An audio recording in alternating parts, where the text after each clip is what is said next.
I am Dr. Chiadi Ndumele. I am a cardiologist and an associate professor in the Department of Medicine at Johns Hopkins University. And I'm Dr. Janani Rangaswami. And I'm a nephrologist. I'm a professor of medicine at the George Washington University School of Medicine. To kind of show that progression of disease and the ability to stratify by risk and also address risk according to the different phases of CKM syndrome, we came up with this staging system. And the first of those is stage 0 cardio-kidney-metabolic syndrome. And these are healthy individuals without obesity or metabolic factors like hypertension. And the main focus is for these patients is to keep them in stage 0, which is the ultimate goal of prevention.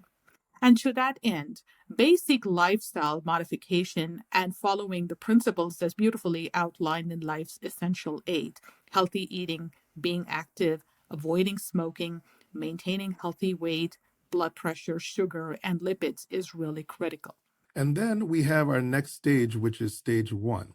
And in stage 1, now we're focusing on excess body fat and or an unhealthy distribution of body fat, as well as individuals who have evidence of impaired glucose tolerance.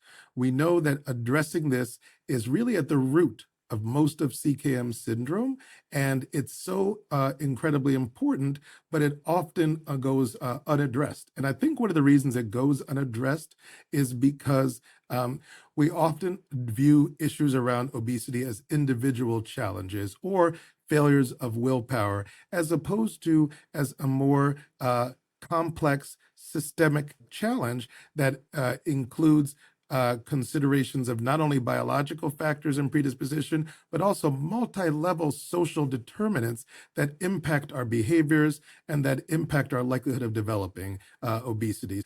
We also, in stage 1, focus on some individuals who have impaired glucose tolerance. And that's important because there's a lot of heterogeneity among individuals. And there's some individuals, even in normal weight categories, and this is more likely to be the case among non-white individuals, but even in normal weight, where we see evidence of dysfunctional adipose tissue leading to impaired glucose tolerance and eventual hyperglycemia, even in the absence of excess weight. So we're covering individuals with hyperglycemia, abnormal body fat distribution, or excess body fat as part of that stage. So our focus here is to really suggest healthy lifestyle changes.